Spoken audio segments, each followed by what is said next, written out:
Hi, I'm Shein Shanin, and this is the Evening Highlights.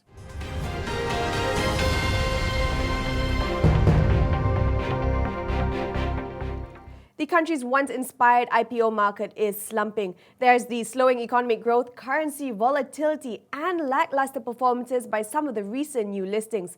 But Bursa Malaysia CEO Datuk Tajuddin Atan says it's not all gloom and doom if you look at the ASEAN perspective.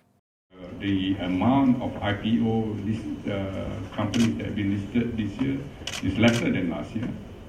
But on a general or ASEAN perspective, Malaysia, in Bursa Malaysia, is still the highest in terms of funds raised to IPO.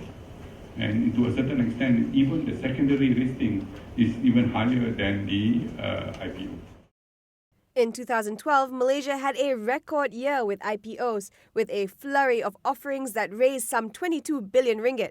Up to early October this year, the local equities market has only managed to raise about 4 billion.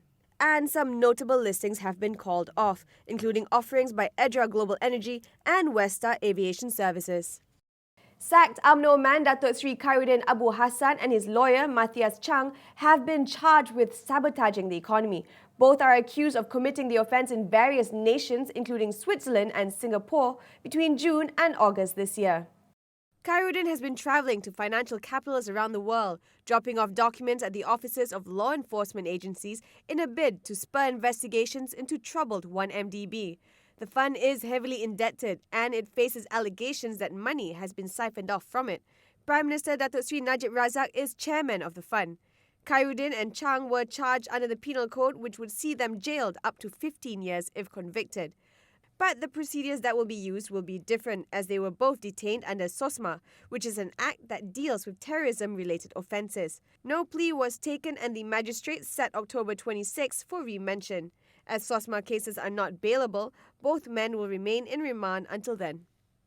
Moody's says the TPPA is credit positive for all 12 participating nations, but it's especially so for those in Asia, with the deal set to cut trade costs and open new opportunities.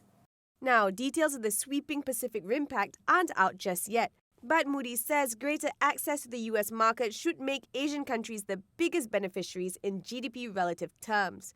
Malaysia's palm oil, rubber and electronics exporters especially will see substantial value from the deal. And if Malaysia is going to join the TPP, Putrajaya says it needs to do it now rather than delay its entry. If we're not part of it, then in the event that more countries come on board and be part of TPP, then I think, in my view, it is almost impossible for Malaysia to be part of the system. Why? Because when you want to come in later, the terms that we have negotiated, those terms cannot be, cannot sustain. In other words, we have to come in on different terms. The TPPA is the largest trade agreement in history and would cover 40% of the global economy.